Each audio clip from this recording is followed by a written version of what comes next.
Thank you very much. Thank you. Well, thank you, President Powers, Provost Fenves, deans, members of the faculty, family and friends, and most importantly, the class of 2014. It is indeed an honor for me to be here tonight. It's been almost 37 years to the day that I graduated from UT. I remember a lot of things about that day. I remember I had a throbbing headache from a party the night before.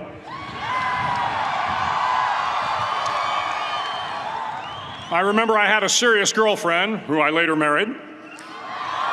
That's important to remember, by the way. And I remember I was getting commissioned in the Navy that day. But of all the things I remember, I don't have a clue who the commencement speaker was, and I certainly don't remember anything they said. So acknowledging that fact, if I can't make this commencement speech memorable, I will at least try to make it short. So the university's slogan is, what starts here changes the world. Well, I've got to admit, I kind of like it. What starts here changes the world. Tonight, there are almost 8,000 students, or there are more than 8,000 students graduated from UT. So that great paragon of analytical rigor, Ask.com, says that the average American will meet 10,000 people in their lifetime. 10,000 people, that's a lot of folks. But if every one of you changed the lives of just 10 people, and each one of those people changed the lives of another 10 people, and another 10, then in 5 generations, 125 years, the class of 2014 will have changed the lives of 800 million people. 800 million people. Think about it. Over twice the population of the United States. Go one more generation, and you can change the entire population of the world, 8 billion people.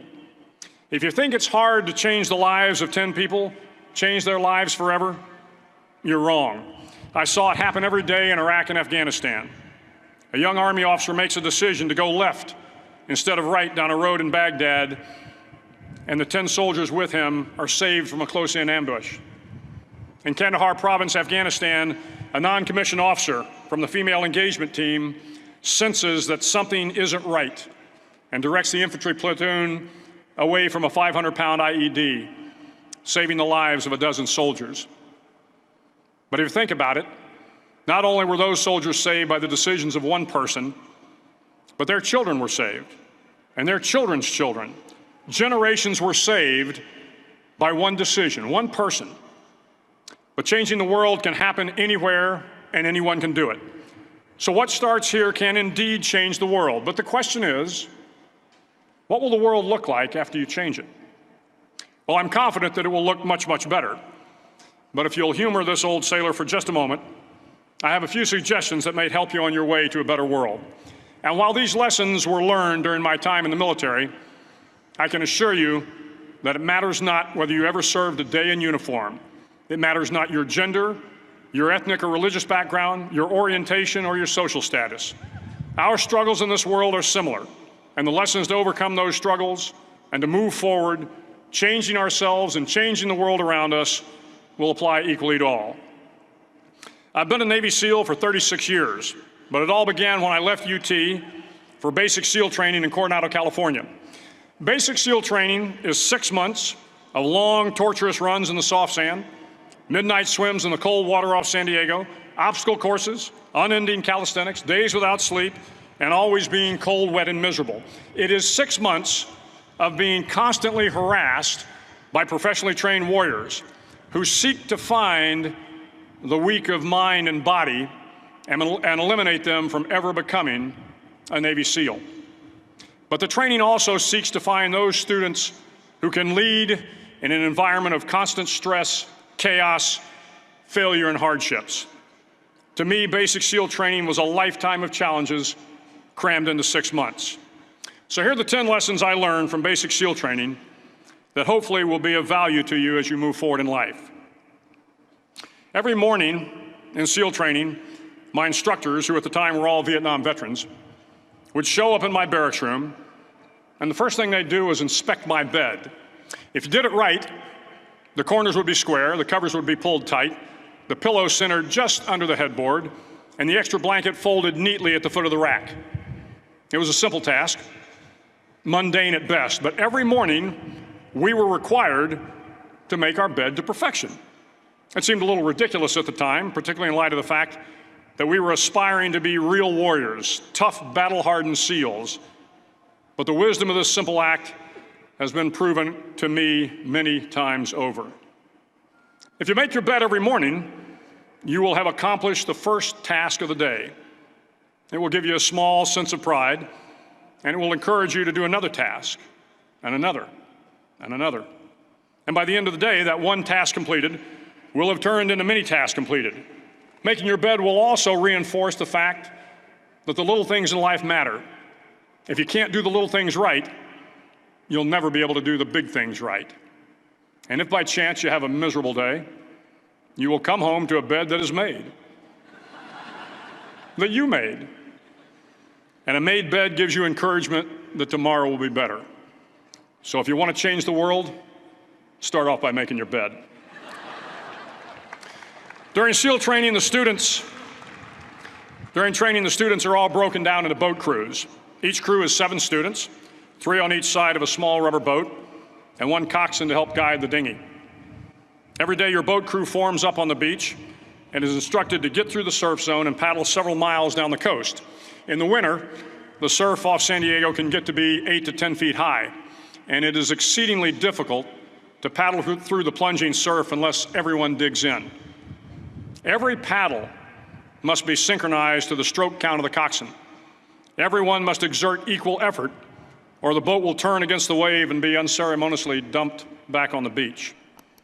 For the boat to make it to its destination, everyone must paddle. You can't change the world alone. You will need some help. And to truly get from your starting point to your destination takes friends, colleagues, the goodwill of strangers, and a strong coxswain to guide you. If you want to change the world, find someone to help you paddle. Over a few weeks of difficult training, my SEAL class, which started with 150 men, was down to just 42. There were now 6 boat crews of 7 men each. I was in the boat with the tall guys, but the best boat crew we had was made up of the little guys, the Munchkin crew, we called them. No one was over 5'5". The Munchkin boat crew had 1 American Indian, 1 African American, 1 Polish American, 1 Greek American, 1 Italian American, and 2 tough kids from the Midwest. They out-paddled, outran, and outswam all the other boat crews. The big men in the other boat crews would always make good-natured fun of the tiny little flippers the Munchkins put on their tiny little feet prior to every swim. But somehow these little guys from every corner of the nation and the world always had the last laugh, swimming faster than everyone and reaching the shore long before the rest of us. SEAL training was a great equalizer. Nothing mattered but your will to succeed, not your color, not your ethnic background, not your education, not your social status. If you want to change the world, measure a person by the size of their heart, not by the size of their flippers. Several times a week, the instructors would line up the class and do a uniform inspection. It was exceptionally thorough. Your hat had to be perfectly starched, your uniform immaculately pressed, your belt buckle shiny and void of any smudges. But it seemed that no matter how much effort you put into starching your hat or pressing your uniform or polishing your belt buckle, it just wasn't good enough. The instructors would find something wrong. For failing the uniform inspection, the student had to run, fully clothed, into the surf zone, then wet from head to toe, roll around on the beach until every part of your body was covered with sand. The effect was known as a sugar cookie. You stayed in the uniform the rest of the day, cold, wet, and sandy. There were many a student who just couldn't accept the fact that all their efforts were in vain, that no matter how hard they tried to get the uniform right, it went unappreciated. Those students didn't make it through training. Those students didn't understand the purpose of the drill. You were never going to succeed. You were never going to have a perfect uniform. The instructors weren't going to allow it. Sometimes, no matter how well you prepare or how well you perform, you still end up as a sugar cookie. It's just the way life is sometimes. If you want to change the world, get over being a sugar cookie and keep moving forward. Every day during training, you were challenged with multiple physical events: long runs, long swims, obstacle courses, hours of calisthenics, something designed to test your mettle. Every event had standards, times you had to meet. If you failed to meet those times, those standards, your name was posted on a list, and at the end of the day, those on the list were invited to a circus. A circus was 2 hours of additional calisthenics, designed to wear you down, to break your spirit, to force you to quit. No one wanted a circus. A circus meant that for that day, you didn't measure up. A circus meant more fatigue, and more fatigue meant that the following day would be more difficult, and more circuses were likely. But at some time during SEAL training, everyone made the circus list. But an interesting thing happened to those who were constantly on the list. Over time, those students who did 2 hours of extra calisthenics got stronger and stronger. The pain of the circuses built inner strength and physical resiliency. Life is filled with circuses. You will fail. You will likely fail often. It will be painful. It will be discouraging. At times, it will test you to your very core. But if you want to change the world, don't be afraid of the circuses. At least twice a week, the trainees were required to run the obstacle course. The obstacle course contained 25 obstacles, including a 10-foot wall, a 30-foot cargo net, a barbed wire crawl, to name a few. But the most challenging obstacle was the slide for life. It had a 3-level, 30-foot tower at one end and a 1-level tower at the other. In between was a 200-foot-long rope. You had to climb the 3-tiered tower, and once at the top, you grabbed the rope, swung underneath the rope, and pulled yourself hand over hand until you got to the other end. The record for the obstacle course had stood for years when my class began in 1977. The record seemed unbeatable until one day a student decided to go down the slide for life head first. Instead of swinging his body underneath the rope and inching his way down, he bravely mounted the top of the rope and thrust himself forward. It was a dangerous move, seemingly foolish and fraught with risk. Failure could mean injury and being dropped from the course. Without hesitation, the student slid down the rope perilously fast. Instead of several minutes, it only took him half that time. And by the end of the course, he had broken the record. If you want to change the world, sometimes you have to slide down the obstacles head first. During the land warfare phase of training, the students are flown out to San Clemente Island, which lies off the coast of San Diego. The waters off San Clemente are a breeding ground for the great white sharks. To pass SEAL training, there are a series of long swims that must be completed. One is the night swim. Before the swim, the instructors joyfully brief the students on all the species of sharks that inhabit the waters off San Clemente. They assure you, however, that no student has ever been eaten by a shark, at least not that they can remember. But you are also taught that if a shark begins to circle your position, stand your ground. Do not swim away. Do not act afraid.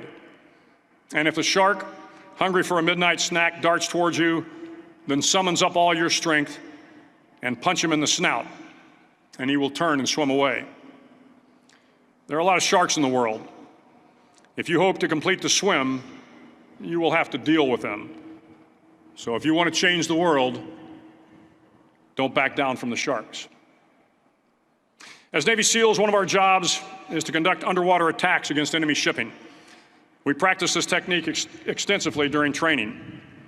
The ship attack mission is where a pair of SEAL divers is dropped off outside an enemy harbor and then swims well over 2 miles underwater, using nothing but a depth gauge and a compass to get to the target.